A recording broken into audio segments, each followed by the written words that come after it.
What's good, y'all? How y'all feeling? I hope it's lovely. I'm feeling pretty good. I'm really excited to bring you all episode 3, season 1 of the GoodieJar Blog presents Storytime with Nhayah Goode. That's me. This is a plethora of delicious stories and topics from spirituality to some ignorant shit. A plethora, okay? So get you some wine and enjoy this podcast. I started this podcast as an extension of the GoodieJar blog that is all available on www.nyahgoode.com. And because it was about damn time, I have a little background, a little degree or whatever in radio and television broadcasting. Plus, beyond that, as a child, I always loved just the radio and pretending like I had my own radio show and just all things that involve voice. I'm a vocalist, singer, songwriter, so I'm so grateful to have the gift of just, a powerful throat chakra for those that know. Here in Atlanta, it is Sunday, April 4th. I watered my plants today. It's sunny out. It's been a really, really good day today. I'm grateful. I got some new shoes last night, even though the package went to the wrong door. The mistake was on my behalf. I put the wrong number. But I thought people knew how to read. I guess not. Or maybe it's only when it's convenient. I didn't know people see packages with names that are not theirs and still open them up, empty the contents, all that. But long story short, I got the package back without the box that it came in. It's like, wow, just too much was happening with that package. I did sage it because I'm like, wow, what the hell? People doing too much. Saging is really good for clearing out negative energy for those that are so conflicted about burning sage, but do all kind of other things. But anyways, all right, so I definitely treat my podcast like it's a broadcast radio show. So I have different segments and things, and as this is season 1, I will continue to announce my segments until my regular listeners get familiar. Then I'll just be like, boom. So it's story time. What's good? All right. So a little therapy talk today. Let's talk about therapy. If you didn't know also, before we get into it, all the music that is playing in the background is my copyrighted music. You can go get all of my music where all music is available to be streamed. And more music will be coming out. This is Feather. This is my breeze, just chill Sunday vibe song. I hope you enjoy it. Thank you for listening. All right, so like I said, it's a little therapy talk today. Listen. I definitely utilize a therapist. I think it's good to just talk to somebody that you don't know. I mean, if you want to talk to people that you know, whatever. But right now, I'm talking about talking to people that you don't know and somebody that can actually provide solutions for just situations that you're going through or that you have gone through or things you're trying to heal through. I mean, if you are one of those people that are trying to evolve and you've reflected on your experience and you want to see, work on that shadow side. Shadow side is just the side that you act like you don't want to observe or sweep under the rug, and that all that toxic wild shit you try to act like doesn't exist. That side, work that out so you can continue to rise higher, because that is something that can keep you held back. But yeah, I definitely highly recommend it. I hear that it's something huge in multiple cultures, but it's always trying to act like the black culture just, oh my God, they're the most, the ones lacking in it. But if you pay attention, most cultures are like, therapy. But they'll go to the doctor about so many different things. But for some reason, talking to somebody about whatever issues they're having is just weird. And I think some of the, little chatter, misconstrued chatter around it is, oh, you don't want to let anybody else know about your business. And it's like, well, if you're talking to somebody that doesn't, readily know you, or somebody that, whatever, then why are you worried about the business? It's conversation. Detached from feeling judgment from others about things that are, in real life to you. But anyways, I know back in the day, like in my early 20s, child, I used to use every single one of my friends as a therapist. And we both would do it. Spend hours just talking about the same shit, then calling the other friend and talking about the same shit, then calling the other friend, talking about the same shit. And it's like, okay, so what's the solution? What are we gonna do? How are we moving forward? And is anything even being gained from bouncing these stories around to friend, you know what I'm saying? So you use that therapy. I feel like back in the day, like doing all of that caused strain on a relationship. I think I actually heard two friends gasp after a couple stories, like especially the ones that are not fun, like or fun or light, the ones I'm going to share on my podcast. But just the stuff that was really like, oh my gosh, you really should go talk to and they weren't equipped. I was listening to something the other day. Somebody was like, I'm not trained to deal with that. Oh, it was Jennifer Williams from Basketball Wives. She said something like, I'm not trained to deal with that person's issues. You need to see your therapist. That's a real thing. I love that, like seriously.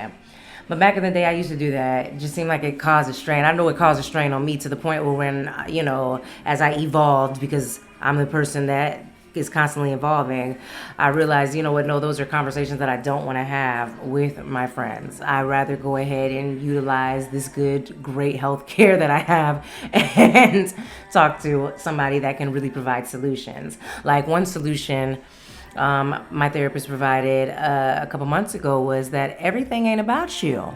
And it ain't. I felt like that was just, my mind was blown. Everything ain't about you. Sometimes, let somebody else take some of that shit. Okay? I bet y'all listening thinking, damn, that escalated quickly. I went from mellow to, listen, a plethora of different tones, topics, and everything with Storytime with Nhayah Goode. Anyways, like I said, I used to spend hours bouncing ideas from friend to friend. And then I realized they don't know. And what is it that all that shit. So, there's some friends, and some family that are therapeutic, but not all. That only talk to the ones that are therapeutic, but people know what the hell they receptive for. People will talk to people that they know not gonna provide no therapy. They just want to spin shit around and around and around and around. No. Now, if you tired of spinning shit round and round and round and round, then that's when you take it outside of that goddamn circle and you take it to a therapist that's going to provide real answers and shit like that, okay? But, yeah. I know now that as I've evolved and become a better woman every single day, and shout out to all the women that are and men that are doing that, because it's always emphasized women are taking care of themselves, but I think we really need to shine light on the fact that men need to do some work to it, and the ones that are doing it, that's wonderful, because self-care and self-love ain't just for us. I always see women doing it in the, with all they rose petals in the tub and the daggone sea salt. And the massages. But are men doing this too? Men, it is okay to, do that too. Get massages and get you a bathtub full of some it's healing. Don't nobody gotta know? Men act like somebody gonna bust in they bathtub of rose petals. Self-care is for you too, boo. Okay? But yes, I now know that I'm the let's have a good time and find solutions friend, the travel friend, the deep discussions and cocktail friend. Deep discussions, but light. Nothing like, oh my God. But I'm not the personal trauma friend. If you've got some weird situations going on in your life, don't bring that shit to me. Don't, because I'm not trained to deal with that.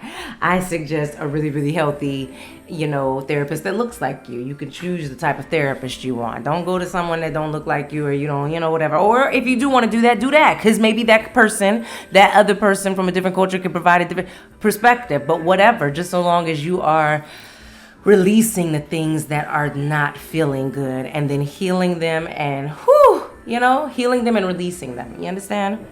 Take a sip if you got a sip. But if you're listening on like a ride to work or something, then I'll take a sip for you, all right?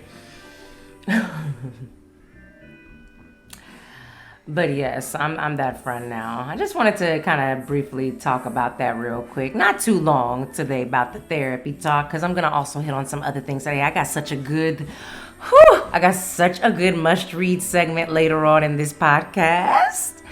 If y'all, for all, this is a new podcast, so for all my people that are just are listening and joining and tuning in with me, I read a segment or two, a chapter or maybe a passage or whatever from a book every show that I recommend that y'all listen to. I've been doing a lot of other books. I'll probably do like a fiction book, because I've been reading some really dope fiction books. I'm a literary polygamist, so I'm reading several books at once just to keep it interesting. It's like, just like when you watch TV, it's like having different books. You go, okay, I'm gonna read this episode. I'm gonna read this one today.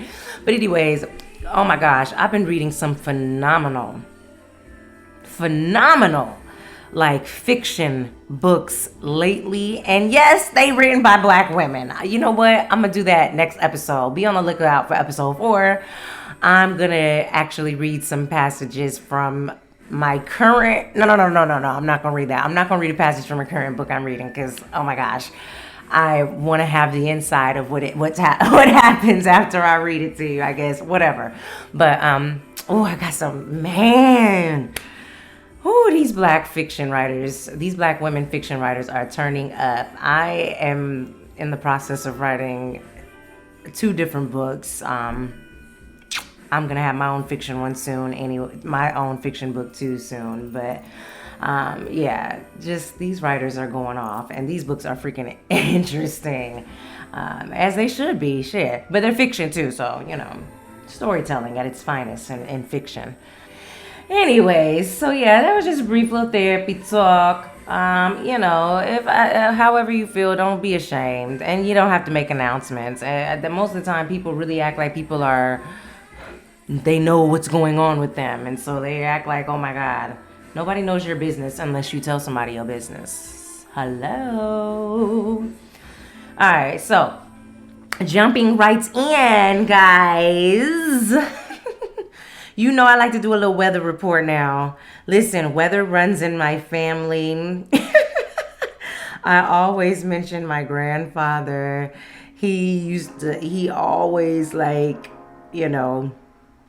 shit, used to tell us about the weather and all that shit from where he was at. He just knew exactly what was going on in your city with the winds and the humidity and all that. So I feel like everybody should know a little bit about the weather.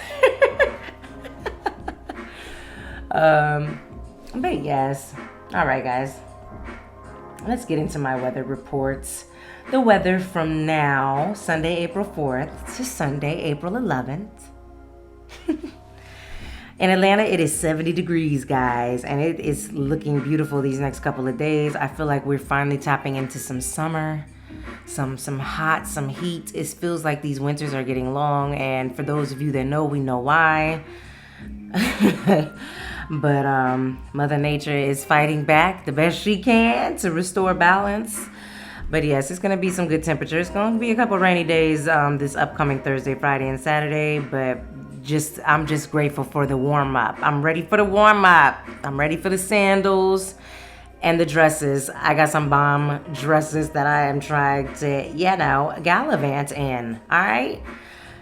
Not too far from me is Miami. It's actually 72 degrees in Miami. Kind of cool, but like I said, it's warming up across this country, so it's about to be 80s across the board from this Sunday till next Sunday on this week of April 4th to April 11th. Miami is looking spectacular. Check it out. If you out there, shout out. I love your city. And if you need somewhere to go that feels like an island because you're not trying to deal with all the vaccine bullshit, go to Miami. Fuck it. Let's see. Chicago, 66 degrees. What is it? All right. So from Sunday to Sunday, it's going to be about 70, 60, drop down to 50. Listen, I've never been to Chicago. I need to visit. weird temps, but somebody told me the other day, do not go when it's motherfucking cold. Don't even risk it. Don't even try it. And I never would, because I can't even deal with the cold here in Atlanta, let alone Chicago. Windy and cold. Snow. Anyways, there is going to be a couple rainy days from Thursday, Friday, and Saturday in this week of April 4th to April 11th. Out there in my beautiful, oh my gosh, Las Vegas is heating up, baby. My city is so wonderful. 91 degrees on this here Sunday. And just suns across the board. Just 90s, 80s. It's just so lovely out there. I will be back very soon, Vegas. I love you so much. It's such a beautiful, beautiful city. Anybody that hasn't gone to Vegas, which is shocking to me, you need to go. Just go. Just go. Don't worry about the gamble shit. Check out the city. Go to the mountains and then go to the casino. Listen, Vegas is really all-inclusive, I'm trying to tell you. It got everything. Seattle, it's raining. 48 degrees. Coats. Oh my gosh. For no reason. That was an inside joke. That's why I laughed so hard. My brother has a video. May he rest in power. Brian Christopher. He has a video that he talk about his coats in the video. But if you know anything about him, he was a comedian. Very, very funny. Anyways, out there in the Bay Area, San Francisco. It's 55 degrees. It's chilly. It do get chilly out there in San Francisco next to that ocean and whatnot. And from this Sunday to the next Sunday, it's going to be like 50 to 60. Cold. Too much. But sunny across the board. So just go stand in some sun. You'll be all right. All right? And Montego Bay, because I like to go international sometimes. Well, until we figure out how to get past all these, requirements that are really unnecessary. Yeah, I said it. Montego Bay is 79 degrees as of today, Sunday, April 4th. Till next Sunday, April 11th. It's going to be 80s, 70s, a little cloudy in Montego, but still warm. And like I said, Friday, Saturday, Sunday this week are going to be our rainy days. So for all my plant moms and dads, get your pot ready to collect some rainwater. I collect rainwater to water my plants. I don't know about the rest of y'all. But anyways, that's your weather report. I know. It's a podcast. So this is going to be rotating forever unless the internet shuts down. But I just like to do weather because it's just intriguing to me how it fluctuates. And ever since I moved to Atlanta, it's like really, really fascinating. But whatever. All right. So next segment, debunking the Breakfast Club, guys. Listen, this is my segment where I just choose something that they stuck out during the week of the Breakfast Club's rumors, reports, and donkey of the days. Somewhere they fucked up at because, they got the pulse to the culture, the pulse of the culture. So it's like, everything they say ain't right. So I want to pull out something that ain't right. Like, for instance, Angela Yee's rumor report last week. They were talking about, listen, I don't know who these people are, disclaimer, Southside. I don't know who he is. Whatever. And all the drama that he's got going on with, the people involved. Okay? Angela Yee was saying that after she reported on the situation, she was saying, woo, it's draining. And then here goes your mental health warrior, the biggest mental health warrior of the community publicly, Uncle Charlotte. He talking about, damn, that's some toxic mess. And I'm like, well, shit, if it's some toxic mess, and if it's so draining, then why in the fuck are you guys reporting on it? It doesn't even make any sense. Like, if y'all are mental health warriors and you got juice bars, why don't you actually really emphasize those things more versus encouraging all the toxicity? For those of you that know how this 3D situation and how this media operates, then you understand it. But for those that don't know, like, if I had a juice bar and I'm always advocating for mental health, I'm going to try to, not saturate my platform with all kind of mental health shit. Like, people be like, oh, this shit is toxic, and then they take the 2 minutes it takes to post it or discuss it. At least come up with a solution or something.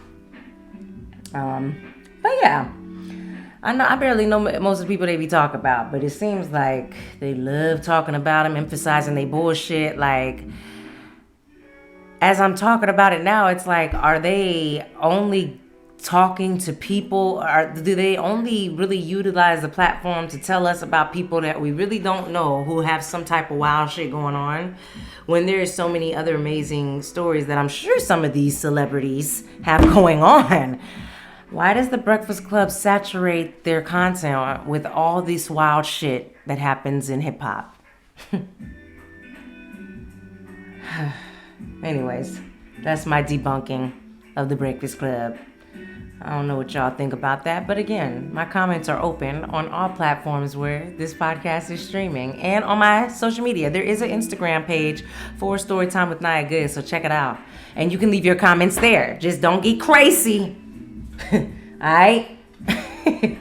Anyways, a few little announcements I have that I feel like talking about. This is a plethora of delicious topics and stories with Storytime with Nhayah Goode. Again, I want to announce my website. www.nyahgoode.com is jumping, baby. I got links up there. You can check out all my music, some of my past performances, because I've hit this stage and got paid before, because I could sing, and I could perform. So check me out. I got videos up there on my website and on YouTube.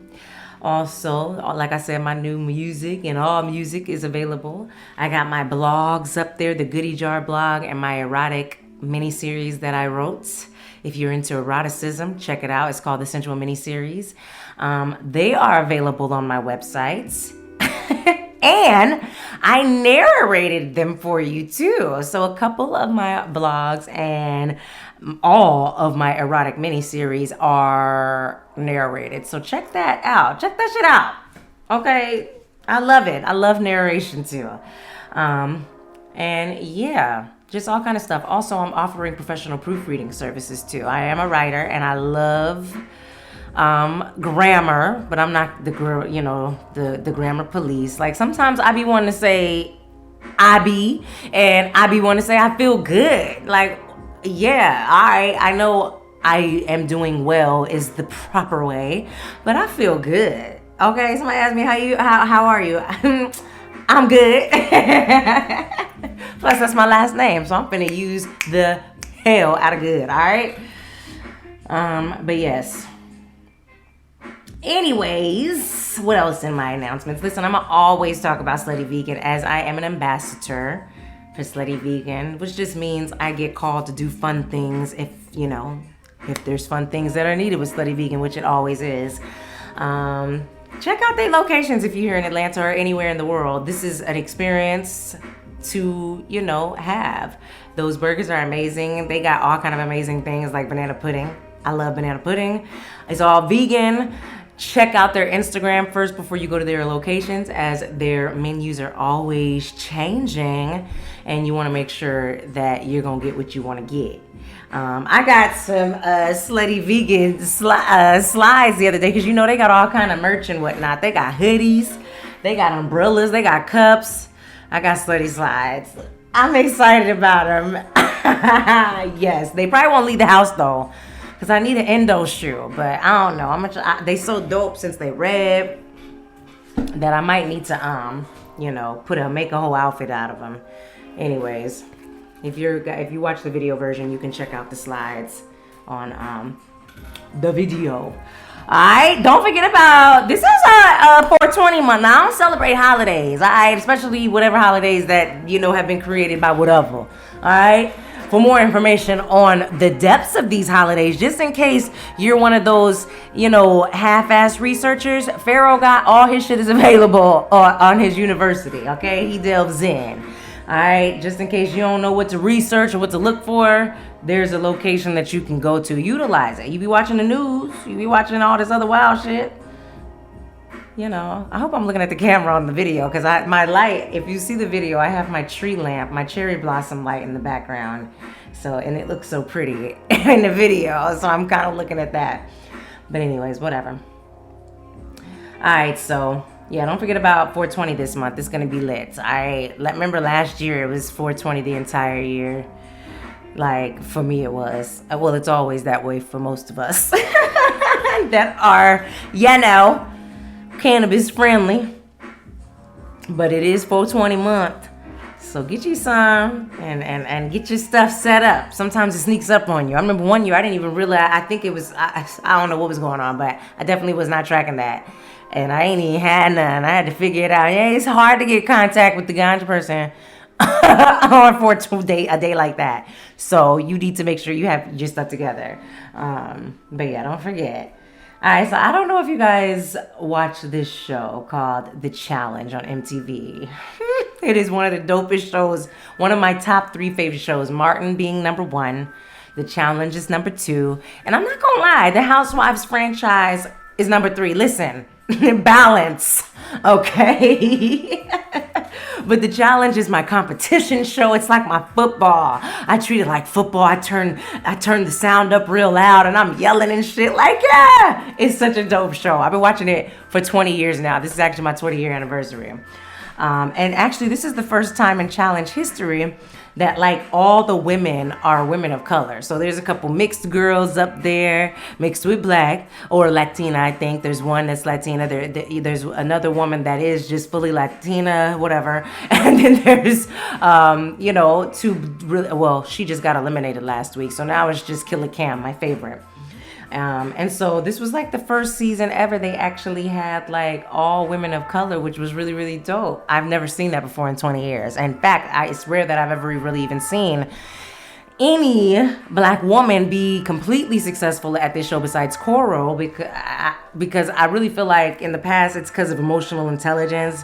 Like, as we know, in television and especially reality TV, it's always just, an objective to get the crazy reaction out of the black woman. And so if you're not emotionally intelligent, everything's going to be a reaction, especially if there's players on the daggone show that are trying to get a reaction. This is the challenge. So the challenge is not only just you running up the cliff, it is not only you accomplishing a quiz or some puzzle, but it's also, your mind, using your intelligence, trying to see moves ahead, checkers, not chess, or chess, not checkers, what they be saying? So that type of move, it's an all-inclusive game, and that's why it's been on for so long, because it's really just, it's like that. Anyways, so yeah, my favorites are Killer Cam and Leroy. They're doing very well. They made it to the final. I'm excited to see the results of the show.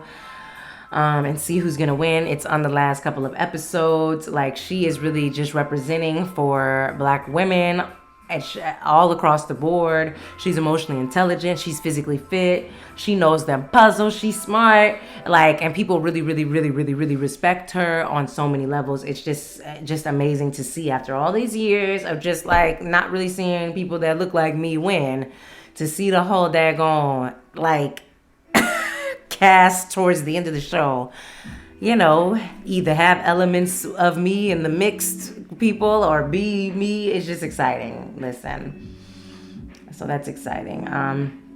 But on the other side of things, there are some cocky individuals like this guy named Fessy. I just want to talk about him real briefly because this is, my little pop culture news. Fessy, listen, there's levels to your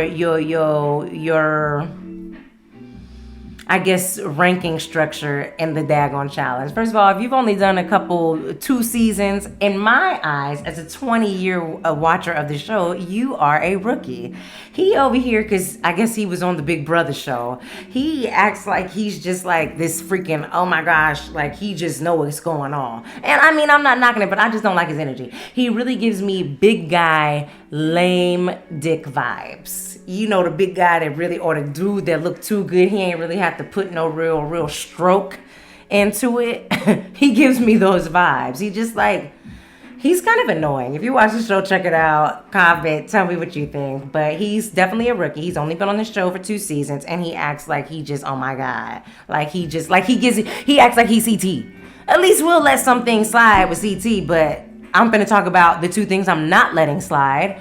But it's does Fessy's cockiness match his cock actually, or is he just, when you see and you observe somebody like him, it's like, is he, or is he overcompensating? Because he just don't give me natural big dick vibes. It just gives me lame dick vibes. I don't know. Ladies, if you watch him on one of these episodes, let me know. let me know. He like 6'7". You know 6'7" always get a pass for stupidity. Oh, he's tall. It's okay. We'll let stupid shit slide. No. Talking about you, right, ladies? Men with height. We let them get a pass sometimes. Trust me on this. I know. Anyway, speaking of big dudes, CT, the actual veteran. Okay, we love him so much, but he did two things this last episode that made me be like, what in the fuck is wrong with people? So Big T, she's like, she's been on the show a couple times. She's super dope. She's from London, Big T, and she's of African descent. I don't know what country she is though from, but anyway, she lives in London, and she's on the show. But she's not up to par, I guess, yet as far as running and things. But she's a dope swimmer, and she's definitely got heart and all that. But yeah, she's paired with a veteran who's known for winning. He's it. And I think it's so dope how they both have a T in their initials, CT and Big T. I mean, alignment is just crazy. Synchronicity is around us in so many ways besides the numbers 444, 555, 666. But anyways,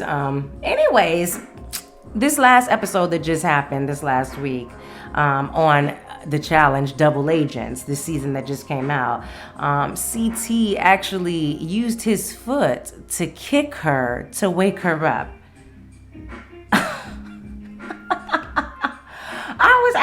I was really tremendously appalled at this because I'm like, who in the hell does that? CT is this big white guy, and Big T is this really curvaceous, beautiful black woman, and she's laying down, and he's trying to wake her up early so he can get her trained up and ready for this final. Because if you don't know anything about the challenge, the final challenge of the show is the big one. You could be running up a mountain, you could possibly be swimming yards and yards and yards to a location to do some wild shit. You don't know, but endurance is definitely going to be vital. Even though the challenges and missions and things it could either be like something where it requires just your intelligence, something that's just physical, or both in really most of the cases. So he's worried about if she's gonna be able to run 10 miles if it comes down to that. So he wakes her up early. He's got coffee in one hand and something else in the other hand, and he actually uses his big ass foot. He's like 6 foot, over 6'3" too, to nudge her. And I don't even want to use the word nudge because to me it looked like a kick, but I'm gonna use both to get her out of bed. And I'm like, who in the fuck does that? That is so rough. And I'm like, is it because he doesn't observe her as like a woman? Or I've never seen anybody do that. Even in basic training, I never got kicked out of sleep. My parents were some of the most disciplinarian people I've ever seen in my life, amongst other things. But I never was kicked out of the bed, even though there was some, hitting going on. But anyway, that's a whole other story. But I'm just like, who kicks people out of bed? That's crazy, right? Anyways, I thought that was crazy. I also thought it was crazy that to congratulate her, he slaps her on the back of her head. Now, Big T is known for wearing a plethora of different wigs. She has this pink braided wig she was wearing this season, and a couple different other wigs. She has a curly wig that she wears too.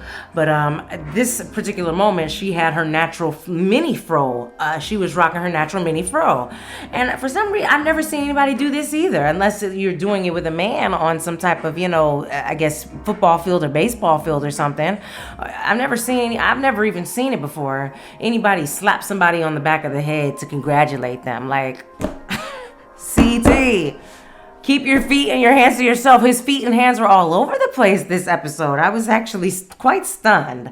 But again, it's like when people are popular, they don't, really, I guess, see the things that they may do that could really be weird, and people don't really bring it to them, or I don't know what it is, but those two things in my opinion were weird. Don't kick people out of the bed with your foot, and don't slap women on the back of the head to congratulate them if you're a man.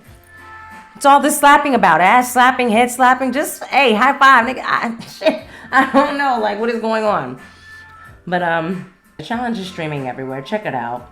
Let me know what you think about Fessy in some type of comment somewhere. Like I said, Storytime with Nyayah Goode now has its own Instagram page. So leave all your comments, but be easy. Anyways, all right, so jumping right into the next segment. Storytime with Nyah Goode, must read segment of the podcast. Now, so much talk about health these days, I guess, vaccines and whatnots. I want to jump into medical apartheid. Must read book. Okay? Stop playing. This book is a gem. Okay? The Dark History of Medical Experimentation on Black Americans from Colonial Times to the Present by Harriet A. Washington. Please get this book. This is a must read, okay? All right, so I'm going to read a little segment from it. It's a very powerful segment. I be trying to tell people it's so crazy, and everybody that's trying to tell people stuff you know, just don't even worry about it if people don't receive it. But some of this shit is, it ain't fake. And quiet as it's kept, conspiracy and theory do not mean fake, okay? I don't know why people don't just look up words. The phone has so many different things on it besides Instagram and bullshit. Go actually define a word for once. Conspiracy and theory do not mean what you may think it means. Okay, relax, all right? Anyways, from Medical Apartheid, page 360.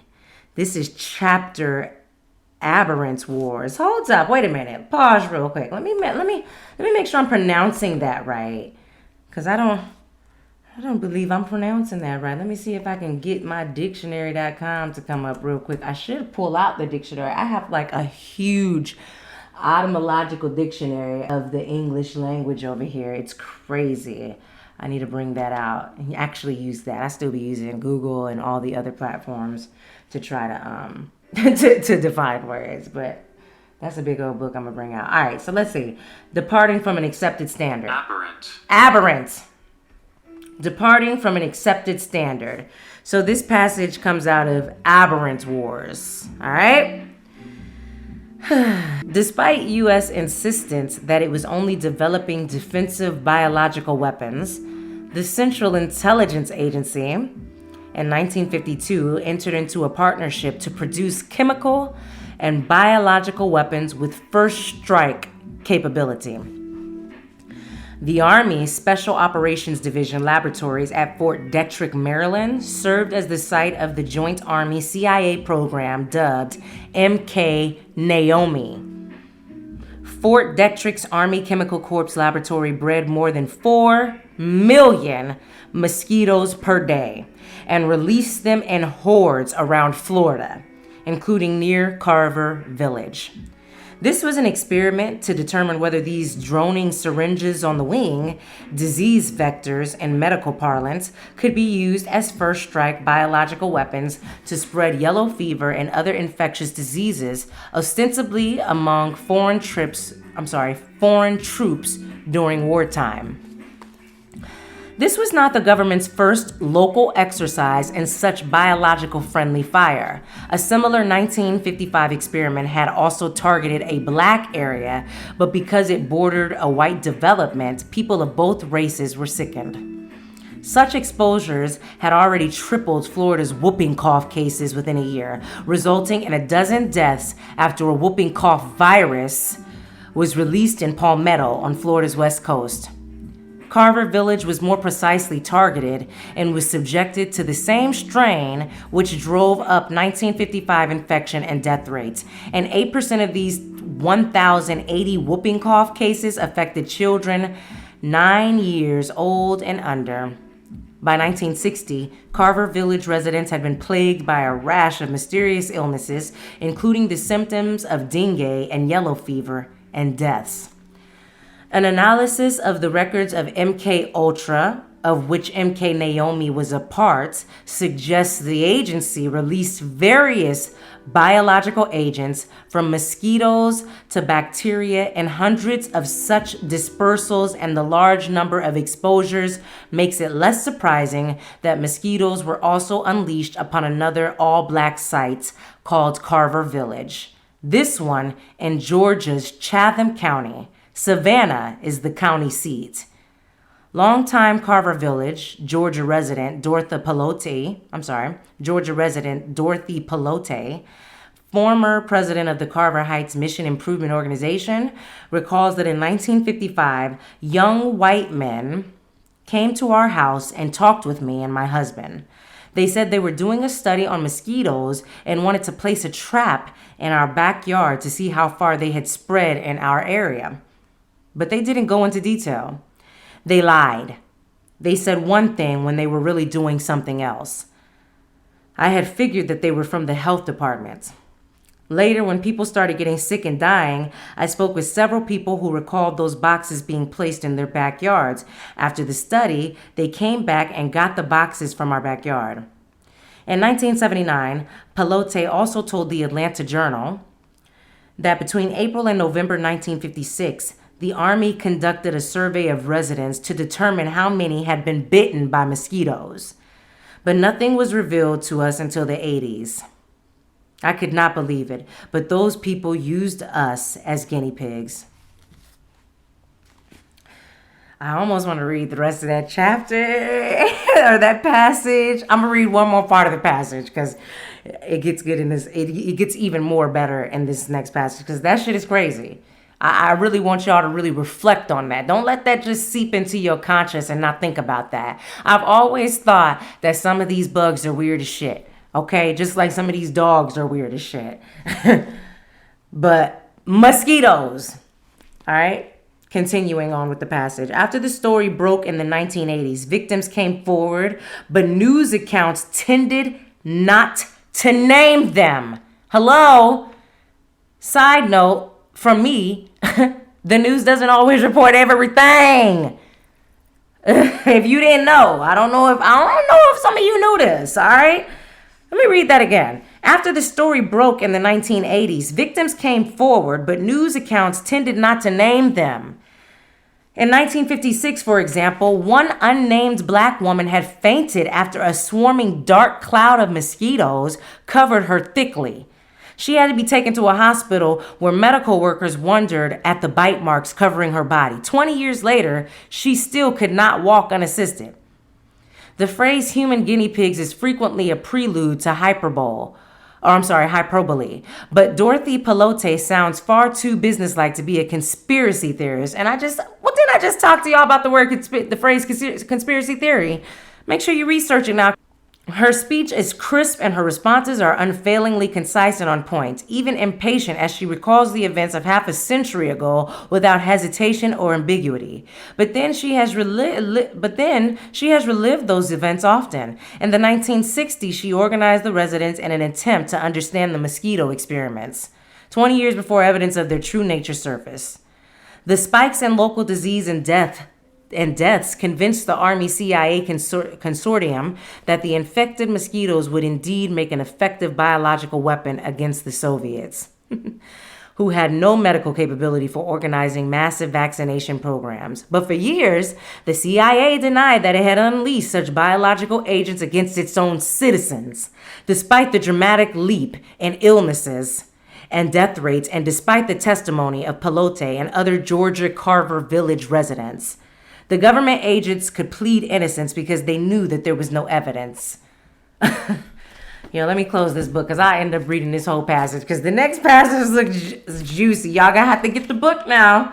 Medical Apartheid, written by Harriet A. Washington, The Dark History of Medical Experimentation on Black Americans from Colonial Times to the Present. All right? People over here talking about the black community don't want to get vaccinated. Look at what the fuck was going on. Look what the fuck was going on. Are y'all crazy? But everything is swept under the rug. Thank goodness for writers like this that take the time to do something like this. Whenever I get into some content to delve into, I really hope that the material comes to me to, provide a piece of literature like this that can really just open your eyes to things that are just fucked up. And you wonder. Mosquitoes, unnatural as they are, the little bastards were fucking created by the CIA to start shit and to kill people and to do things. So The vaccine. You just gonna take it because people told you that there was something scary? You guys need to really do your research and think about things.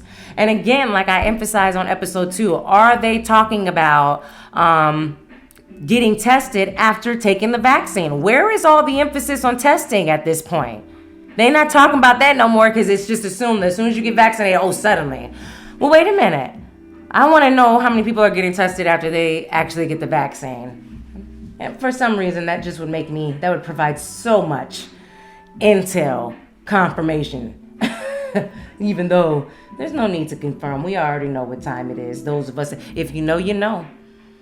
So that brings me to my random topic that correlates sometimes with my segment or my story time of the day. I was talking about mental health earlier. Are Black people really trying to recover from all of this racist trauma? Like, seriously.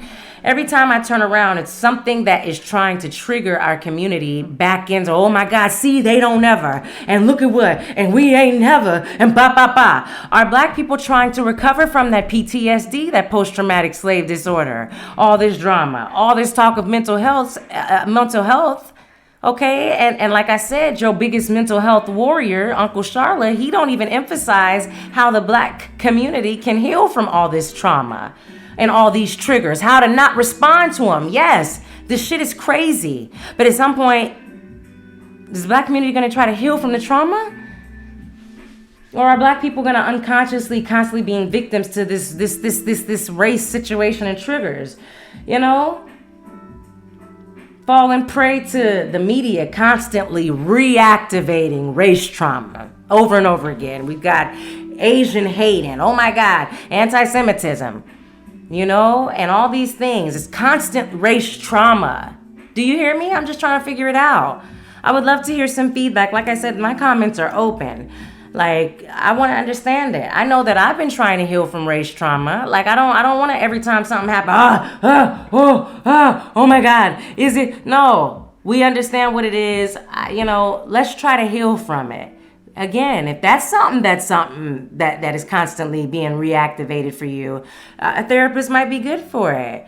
You know, I know the people often struggle between reality and trying to heal things and ignoring things.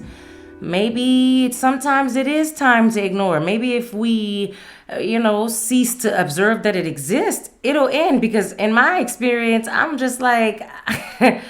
I'm royal. I don't have time to be always letting something like somebody being mad over brown skin to keep constantly always triggering me. I got to keep it pushing around here and be evolving my experience, and constantly being stressed out or constantly allowing the media to trigger those situations in any of us is not creating healing. It's just continuing in that circle of just frustration.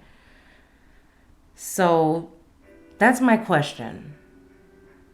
Are you guys trying to heal this race trauma situation, or are we going to keep talking about it repeatedly and pointing out, see? I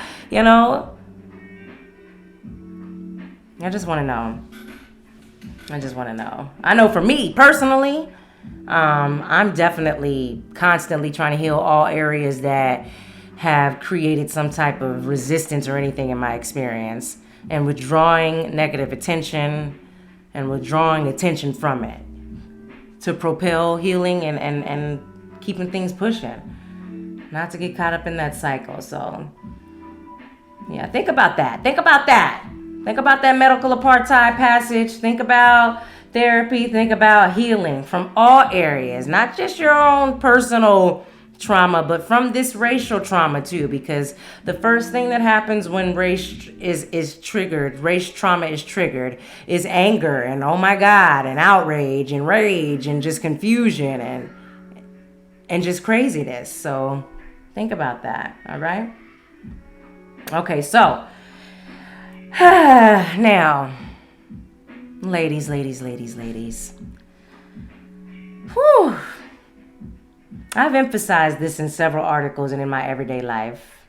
This is on the topic of spiritual divinity and femininity and all these things, and just, that segment. I'm still thinking of a name for it, so I'm gonna just call it that segment for right now. This is season 1, guys. Season 2, y'all gonna be like, ooh, look at the evolution from season 1. But anyways, I've emphasized in several articles and in my everyday life that the divine feminine needs to exalt herself again and reclaim her power. I am always perplexed as how women can leave themselves out of the power structure. When it comes to the God energy, God, like, why is it always referenced as he, him?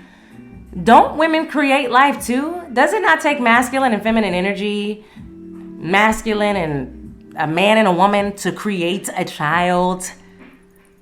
So how in the hell is creation only masculine? It doesn't make any sense. Constantly screaming about how women are, women are looked at as less than, but keeping yourself out of all things that are powerful and only referencing that person or only,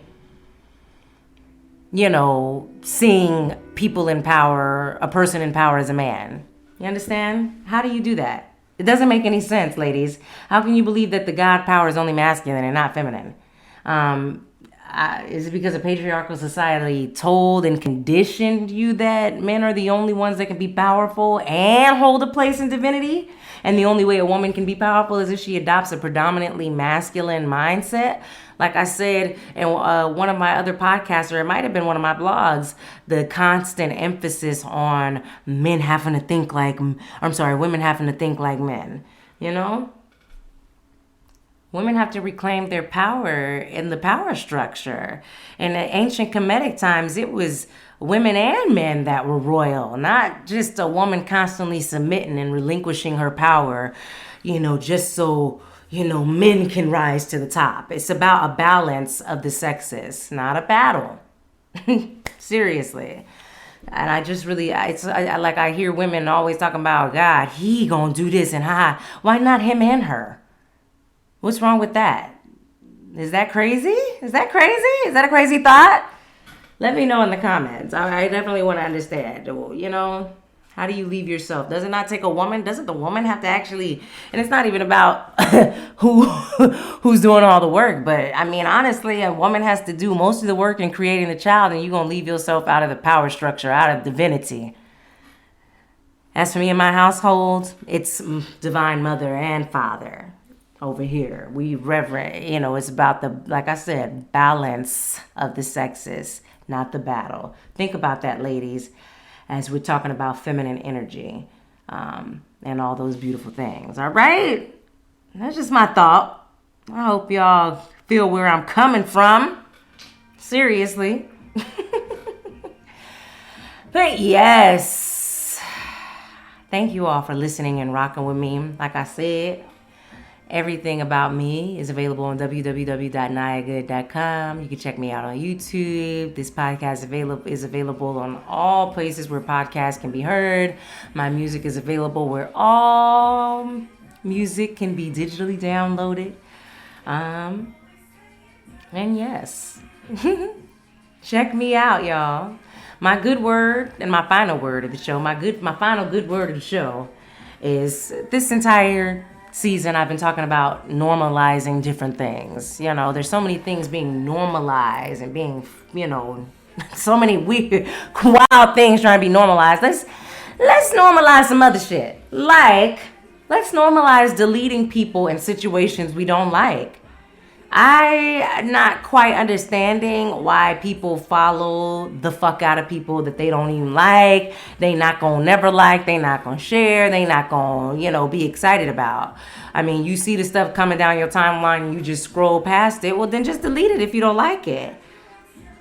Right? That's what I thought. But I guess that's not normal. So let's normalize it. Okay? No, if you don't like the person, you don't think they, dope or whatever, or they not your cup of tea, delete them and go get, the tea that you like, okay? Normalizing. Alright? And normalizing things can happen in so many areas in our lives. Renormalizing, choosing different things to make normal, okay? Because quiet as it's kept There's nothing that is normal in this society. All right, beautiful, beautiful people. I'm having so much fun finally having my own podcast. I thank you all for listening. This is season 1. I'm going to roll with the punches, roll with the ebbs and the flows, and the evolution will be visible as, these seasons roll out. I'm so excited to be doing this. Thank you for listening. And I'll talk to you next time.